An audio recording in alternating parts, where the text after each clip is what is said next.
Hello मित्रांनो, तुमचं माझ्या यूट्यूब चॅनलवरती स्वागत आहे. तर मित्रांनो, आज तुम्हाला वालाची भाजी कशी बनवायची आहे तुम्हाला मी सांगणार आहे. तर मित्रांनो, या व्हिडिओमध्ये शेवटपर्यंत राहा आणि वालाची भाजी कशी एकदम गावाकडची पद्धत एकदम सोप्या पद्धतीने बनवणार आहे तुम्ही नक्की बघा. व्हिडिओमध्ये शेवटपर्यंत राहा. मित्रांनो, गॅस पेटून त्यामध्ये कढई ठेवली आणि त्याच्यामध्ये तेल घालून प्रथम तुम्ही लसूण टाकून घ्या आणि मस्तपैकी ते लसूण लाल होईपर्यंत तुम्ही ते व्यवस्थितपणे हे करून घ्या, तेलामध्ये परतून घ्या.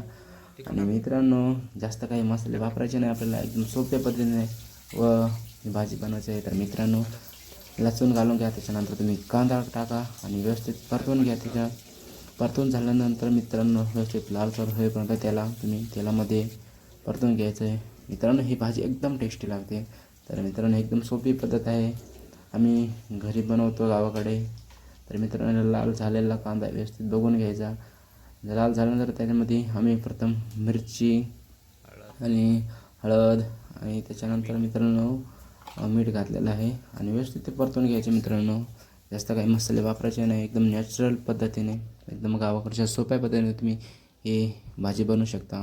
त्याच्यामध्ये आम्ही एक गरम मसाला पण थोडा घातलेला आहे आणि व्यवस्थितपणे परतून घ्या. आणि त्याच्यानंतर तुम्ही वालाची शेंगा टाकू शकता. मित्रांनो, वालाची शेंगा पण पूर्ण ते तुम्ही टाका आणि व्यवस्थित परतून घ्या.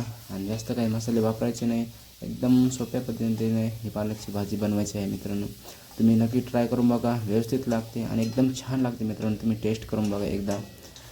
मी ज्या पद्धतीने माझी बाई बनवते त्या पद्धतीने तुम्ही बनवून बघा, एकदम भारी भन्नाट टेस्ट लागते. मित्रांनो, आणि हे वालाची शेंगा तुम्हाला माहीतच असतील, कशा बाजारातून घेऊन यायच्या आणि व्यवस्थित धुवून सोडून व्यवस्थित कापून घ्यायच्या आणि व्यवस्थित ती मस्तपैकी बनवायच्या आणि व्यवस्थित तुम्ही बनवा आणि एकदा ट्राय करून बघा हे मी जे सांगितलेली पद्धत, आणि खूप भन्नाट अशी टेस्ट लागते. मित्रांनो, आणि मित्रांनो, तुम्ही माझ्या चॅनल नवीन असाल तर नक्की चॅनल सबस्क्राईब करा आणि नक्की तुम्ही माझे व्हिडिओ बघा.